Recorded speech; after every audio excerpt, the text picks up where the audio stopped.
Did you feel the mountains tremble? Did you feel the oceans roar? When the people rose to sing, Jesus Christ, the risen one. Yeah! In the beginning, God created the heavens and the earth. The earth was formless and empty, and darkness covered the deep waters. And the Spirit of God was hovering over the surface of the waters. And then God said, "Let there be light." And there was light. And God saw the light was good. Then He separated the light from the darkness, called the light day and the darkness night. And evening passed and morning came, marking the first day. Then God said, "Let there be space between the waters to separate the waters of the heavens from the waters of the earth." And that is what happened. God made the space to separate the waters of the earth from the waters of the heavens. God called the space sky. And evening passed, and evening came, marking the second day. Then God says, "Let the waters beneath the sky flow together into one place, so dry ground may appear." And that is what happened. God called the dry ground land, and the waters seas, and God saw that it was good.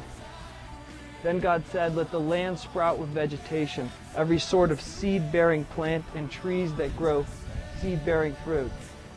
These seeds will then produce the kinds of plants and trees from which they came." And that is what happened. The land produced vegetation, all sorts of seed-bearing plants and trees with seed-bearing fruit. Their seeds produced plants and trees of the same kind, and God saw that it was good. And evening passed and morning came, marking the third day. Then God said, "Let lights appear in the sky to separate the day from night. Let them mark off the seasons, days and years. Let these lights in the sky shine down on the earth." And that is what happened.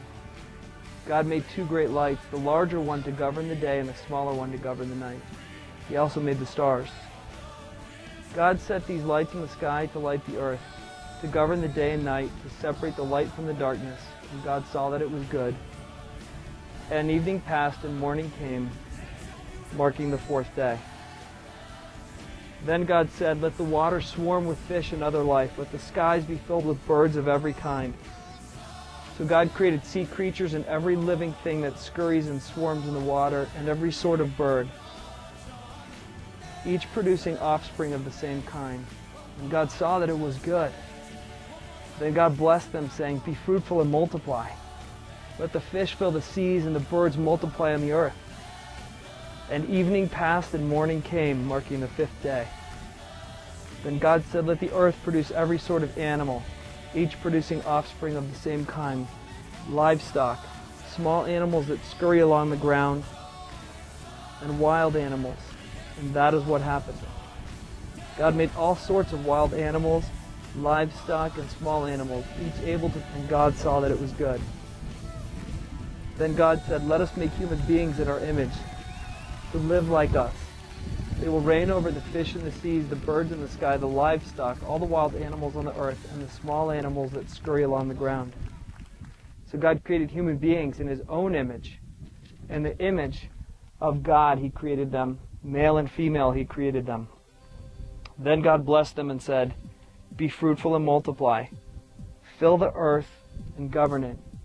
Reign over the fish in the seas, the birds in the sky, and all the animals that scurry along the ground." Then God said, "Look, I have given you every seed-bearing plant throughout the earth, and all the fruits and trees for your food. And I have given every green plant as food for all the wild animals, the birds in the sky, and the small animals that scurry along the ground, everything that has life." And that is what happened. Then God looked over all that He had made and saw that it was very good. And evening passed and morning came, marking the sixth day. So the creation of the heavens and the earth and everything in them was completed. On the seventh day God had finished His work of creation, so He rested from all His work. And God blessed the seventh day and declared it holy, because it was the day when He rested from all His work of creation.